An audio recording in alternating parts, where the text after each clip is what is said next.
नमस्कार मित्रों, विवेकानंद शक्तिपीठ उत्तर भारत का कन्याकुमारी नारनौल हरियाणा में आपका स्वागत है। मुझे कुछ दोस्तों ने, कुछ नवयुवकों ने पूछा कि सर, आपकी जो आत्मकथा है अस्तित्व की यात्रा, आप बच्चों को क्या देना चाह रहे हैं। मैंने उनसे कहा कि यह पुस्तक नहीं, मेरे जीवन के ज्वलंत उदाहरण है इस पुस्तक में, और मैं नवयुवक बच्चों से ये इस पुस्तक के माध्यम से कहना चाहता हूँ, गरीबी, हीनता की कोई भावना अपने भीतर न लाएं। अब्राहम लिंकन से लेकर दुनिया भर के एक से एक महापुरुष गरीबी से निकले हैं। मैं अपने जीवन में उन अभावों में से निकला हूँ जहाँ एक गरीब किसान का बेटा, जिसके पास कभी समय पर खाने को भोजन नहीं है, कभी फीस भरने के लिए पैसे नहीं है। अस्तित्व की यात्रा एक जीवंत पुस्तक है।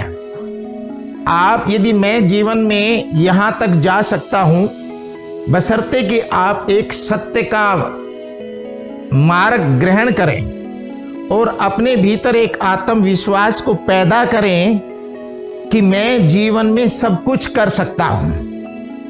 जीवन में कोई भी कार्य असंभव नहीं है।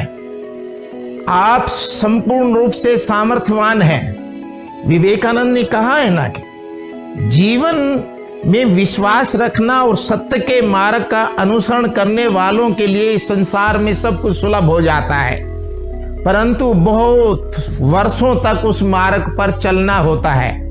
उसके लिए आपको धैर्य चाहिए। मित्रों, अस्तित्व की यात्रा में इसी तरह के मेरे जीवन के उदाहरण हैं, और यही, मैं गुरुवाद के बिल्कुल अगेंस्ट में हूँ। न मैं इस जीवन में कोई अपना शिष्य बनाना चाहता हूँ। मैं केवल एक बात कहना चाहता हूँ कि तुम्हारा गुरु तुम्हारे भीतर है, तुम्हारी आत्मा में है। बस एक अनुभव वाला व्यक्ति आपको चाहिए, और वो व्यक्ति सरल हो, जिसमें गुरुवाद की भावना न हो कि मेरे शिष्य बने। वो सेवक बने और उसके भीतर वो ज्वलंत चीज, आत्मिक जो मिलने का ईश्वर का है, उसकी आग लगा दे और फिर अपने को पीछे हटा दे। आज ऐसे गुरुओं की जरूरत है। विवेकानंद ने कितने शिष्य बनाए? कोई शिष्य नहीं बनाया। करोड़ों अरबों विश्व उनके मार्ग का आज अनुसरण कर रहा है। मैं उसी रास्ते पर हूं।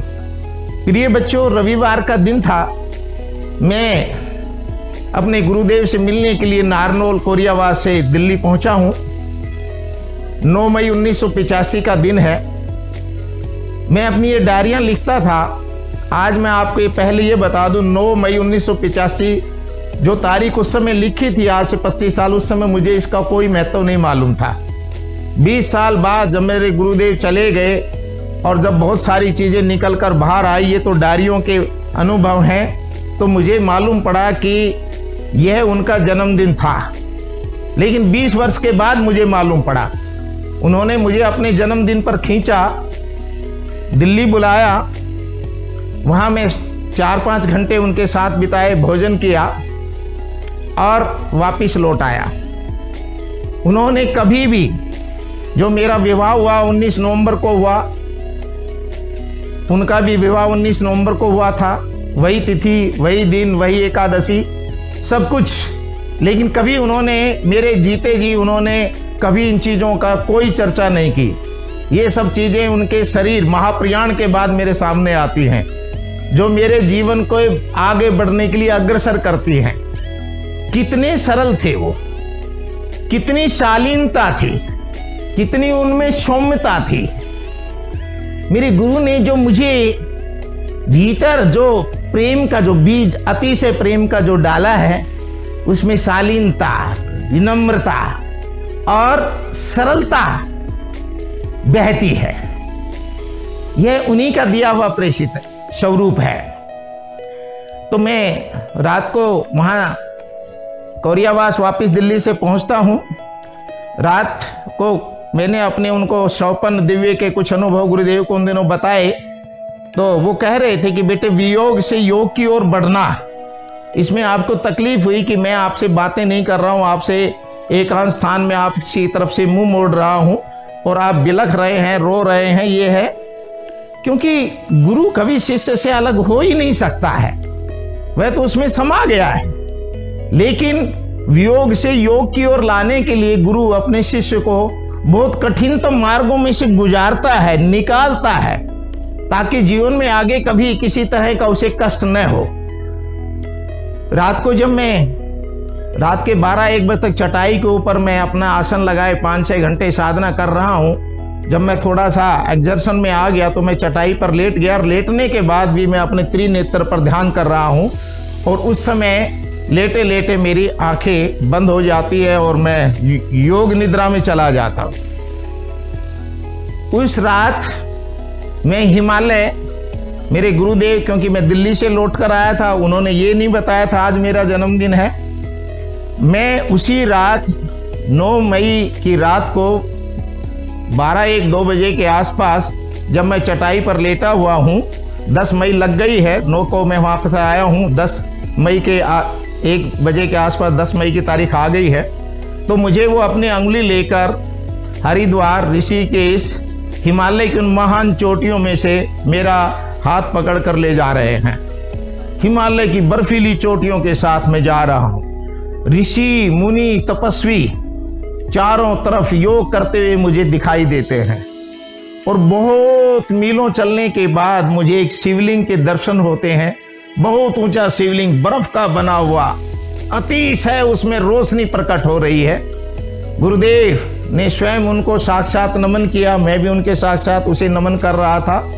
और फिर उसके बाद हम वापिस लौट कर आए हैं और ऋषिकेश उसी मार्ग से होते हुए हरिद्वार के नीचे गुरुदेव ने मुझे सूक्ष्म शरीर में मेरे को वहाँ छोड़ दिया। और जब जैसे ही छोड़ा तो एकदम मेरी आंखें खुली। रात के 2:45 बजे का लगभग समय था।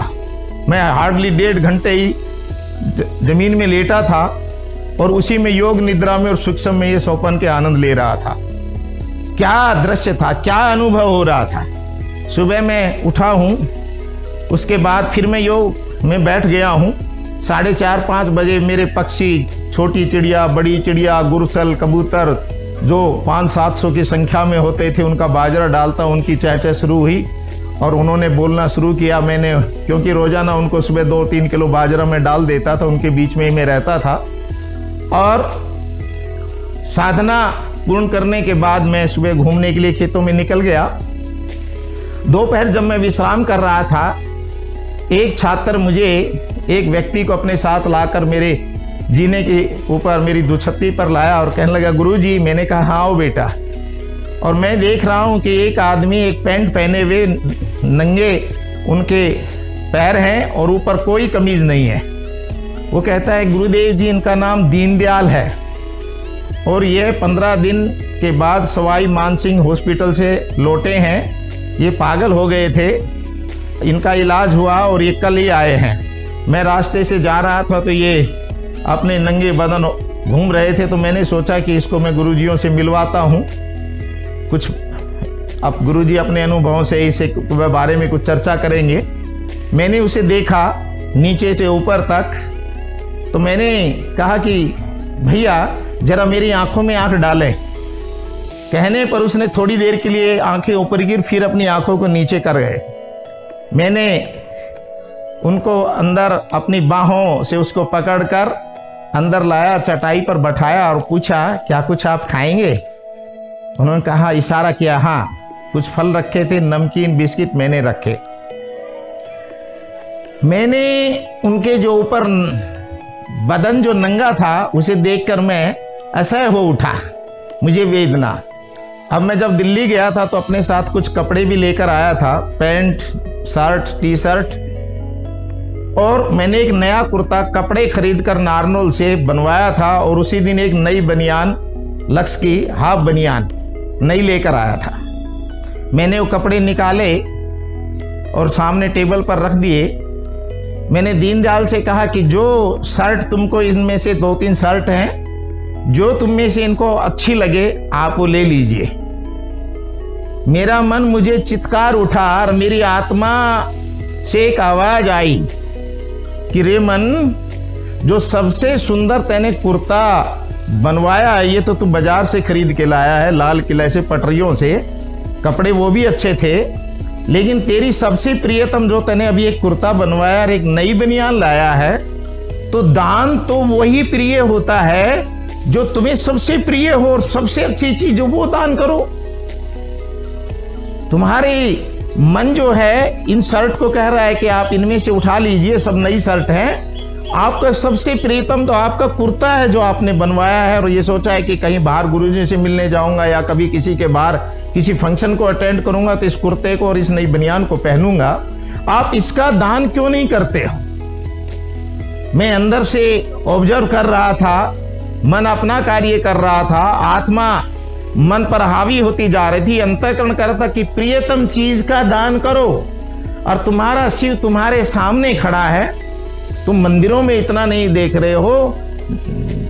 जन ही ईश्वर है, नर ही तुम्हारा ईश्वर है। तुम्हारा नारायण, तुम्हारा बद्रीनाथ, तुम्हारा केदारनाथ सामने खड़ा है, तो तुम अपनी सबसे प्रियतम जो कुर्ता तुमने जिंदगी में पहली बार बड़ा सुंदर बनवाया है, बड़ी मुश्किल से पैसे इकट्ठे करके, और जो तुम्हें अंदर से बाहर आया कि इसको मैं विशेष जगह पहनूंगा, आप दीनदयाल को ये कुर्ता ही क्यों नहीं पहना देते? मैं अंदर हुआ, दोबारा खड़ा होकर अटैची से कुर्ता और वो नई एक बनियान जो लाया था, मैंने वो सब कपड़े पीछे कर दिए और दीनदयाल को अपने हाथ से वो नई बनियान पहनाई। और वो जो कुर्ता जो मेरा मन कह रहा था कि इसको मैं अपने लिए रखूंगा, लेकिन आत्मा के अंतःकरण ने मन को हराया और मैंने दीनदयाल को पहनाया। दीनदयाल नीचे, और जो मेरे पास चप्पल थी, एक ही जोड़ी थी, मैंने वो जोड़ी चप्पल दीनदयाल के पैरों में डाल दी। और मैं दीनदयाल से कहने लगा, दीनदयाल तुम अब आगे पागल नहीं होगे, क्योंकि बच्चे ने बताया था कि सर ये धार्मिक किताबें बहुत अधिक पढ़ता है, रामायण, गीता, और किसी से बोलता नहीं है, चलता नहीं है, एकांत रहता है। तो मैंने दीनदयाल से कहा कि देखो, पुस्तकें पढ़ो, पुस्तकें कम पढ़ो, उनका मनन ज्यादा करो, लोगों के बीच में बैठो, खुद हंसो और लोगों को हंसाओ, यही तो साधना है। कौन सी दुनिया में तुम डूबना चाहते हो? लोगों को हंसो और हंसाओ, क्या ये साधना नहीं है? लोगों को हंसाना, लोगों के बीच में रहना क्या साधना नहीं है? और जैसे मैं ये बात कह रहा था, दीनदयाल बहुत जोर से हंसने लगा, बहुत जोर से हंसने लगा और बहुत खुश हुआ। कहने, गुरुजी आपने बहुत अच्छा किया, मेरे पास 2-2.5 बीघा जमीन है, अब मैं आया हूँ उसमें कुछ खेती करूँगा। मैंने कहा आपके स्वास्थ्य के लिए मैं गुरुदेव जी से प्रार्थना करूँगा, आप अपनी फसल भी उगाएं, कर्म करें, लोगों के बीच में रहें, हंसें और हंसाएं, अध्ययन कम करें, क्योंकि अभी आप उस स्थिति से गुजरे तो आजकल किताबें कम पढ़ें, बीच में खाली कभी समय हो मेरे पास आ जाया करो, अब आप हमेशा स्वस्थ रहेंगे, अभी कभी पागल नहीं होंगे। वो खुश होकर मैं उसको नीचे तक पकड़ कर ले गया, और मेरा आत्मा शाम तक इतनी प्रफुल्लित थी कि मैं मन जो था वो कहीं नहीं था। आत्मा से जो मुझे उस सेवा में आनंद मिला था कि अपनी प्रियतम चीज का दान करो, वही सर्वश्रेष्ठ है। 2-3 दिन का समय गुजर गया। उस गांव के अंदर सुबह 4 बजे कृष्ण लीला की धुन मंदिर के अंदर बजती थी, 1.5-2 घंटे सुबह 4 बजे वहाँ पर एक यंग पुजारी था, उसका नाम तो मैं भूल गया, 30-35 साल पहले की बात है। वो सुबह 4 बजे अपनी कैसेट चढ़ा देता था और मैं 4-5 किलोमीटर बाहर सुबह मॉर्निंग में घूमने जाता था। एक दिन क्या हुआ, भावावेश में मैं गांव से बाहर अमरपुर जोरासी की तरफ एक कच्चा रास्ता जाता है 25-30 फुट चौड़ा, मैं उसमें 4-5 किलोमीटर अमरपुर जोरासी से थोड़ा बीच में और कोरियास के बीच में खड़ा था, और भक्ति रस कृष्ण भगवान की लीला के बहुत सुंदर रच रहे थे। मैंने अपने दोनों हाथ रामकृष्ण परमहंस की तरह से ऊपर उठा दिए और भावावेश में उन भजनों में खो गया।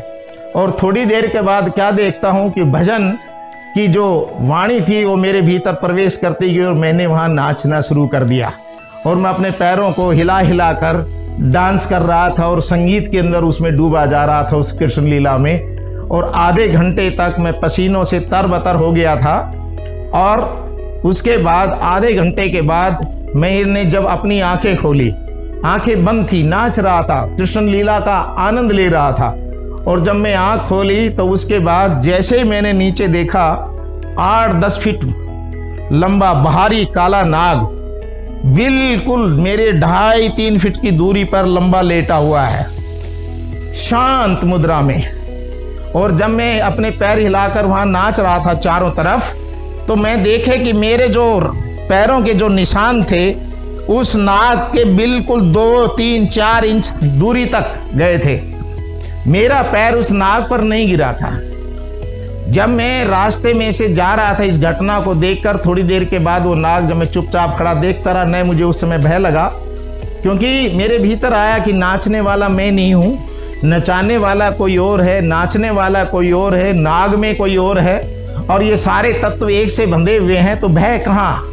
लेकिन जब मैं रास्ते से वापस अपने कमरे पर जा रहा था तो मैं ये सोच रहा था मेरा मन कि काश तेरा पैर 4 इंच उधर होकर उस नाग पर, बहुत जब तुम उछल उछल कर नाच रहे थे उस पर होता तो क्या हालत होती। अंदर से आवाज आ रही, तुम नाचने वाले होते कौन हो, तुम नाचने वाले होते कौन हो, तुम्हारा पैर कौन थिरका रहा है, कौन ले जा रहा है। वो नाग में भी वही नाग वहां आनंद ले रहा है उस तांडव नृत्य के, तुम कहीं हो ही नहीं। तुम इस तरह के पर्सन कैसे पैदा कर रहे हो।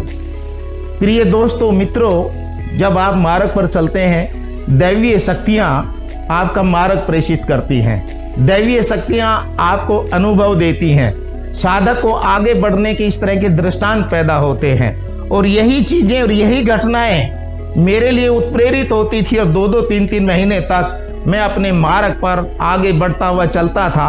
और 18-18, 19-19 घंटे मेरी जो साधना थी, मात्र नींद 3 या 4 घंटे इस जवानी के अंदर, 22-23 साल की उम्र के अंदर मैं बिल्कुल कठोर साधनाओं से मेरी हड्डियां निकल गई थी, लेकिन भीतर एक ऊर्जा का विस्फोटक शक्ति पैदा हो गई थी। प्रिय नवयुवक बच्चों, एक बात ध्यान रखनी है, सरल और साधारण जीवन जीना है, ईश्वर पर विश्वास करना है, सत्य के ऊपर चलना है। समय लगेगा, वर्षों लगेंगे, लेकिन एक दिन तुम उस मुकाम पर होगे जो तुम कभी कल्पना भी नहीं कर सकते। निरंतर चलना होता है, निरंतर बहना होता है, निरंतर आगे जाना होता है, और आप सफलता की उस चरम सीमा पर पहुंचेंगे जहां दैवीय शक्ति, जो आपने सोचा है, दैवीय शक्ति आपको वहीं पर ले जाएगी। नमस्कार, जय हिंद, जय भारत।